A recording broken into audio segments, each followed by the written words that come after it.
बड़ी खबर का हम यहाँ पर रुख कर रहे हैं जो आ रही है बांग्लादेश से, जहाँ पर इस्कॉन से जुड़े जो धर्मगुरु हैं चिन्मय कृष्णदास, उनको गिरफ्तार यहाँ पर कर लिया गया है और इसके बाद हंगामा वहाँ पर खड़ा हो गया। रिपोर्ट्स के मुताबिक उन पर देशद्रोह और सांप्रदायिक सौहार्द बिगाड़ने का केस है। चिन्मय प्रभु के सहायक आदि प्रभु के मुताबिक उन्हें ढाका के मिंटो रोड स्थित डीबी कार्यालय ले जाया गया। इसको लेकर इस्कॉन ने कहा है कि हमें परेशान करने वाली खबरें हैं कि चिन्मय दास को पुलिस ने हिरासत में लिया है और बांग्लादेश सरकार चिन्मय कृष्णदास को तुरंत यहाँ पर रिहा करे।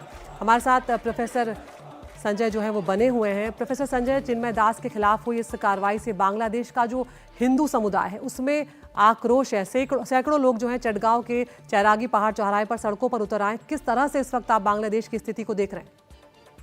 देखिए, निश्चित रूप से आपने माइनॉरिटी कम्युनिटीज और हिंदू समुदाय की बात की। एक असंतोष बांग्लादेश में चल रहा है और जिस तरीके से उनके जो धार्मिक स्थल है या उनके जो अपने लीडर्स हैं, खासकर जिस आपने चिन्मय दा की बात कही, वो निश्चित रूप से ये जो इस्कॉन है उसकी वॉइस थे बांग्लादेश में। उनको एक बहुत बड़ा समर्थन था और उन्होंने पिछले कुछ महीने जब प्रोटेस्ट जब ये शेख हसीना को सत्ता से हटाया उसके बाद उन्होंने एक डेमोन्स्ट्रेशन, एक रैली निकाली थी और उसमें उन पर सेडिशन का केस लगाया। जो सेडिशन का केस लगाने वाले सिर्फ 18 लोगों में उन पे सेडिशन का केस लगाया। तो निश्चित रूप से एक वॉइस है जो माइनॉरिटी कम्युनिटी वॉइस है, जो माइनॉरिटी के अधिकारों को प्रोटेक्ट करती है, उसको दबाने का प्रयास इस सरकार के माध्यम से किया जाता है। लेकिन मैं एक और बात आपको यहाँ पे शामिल करना चाहता हूँ।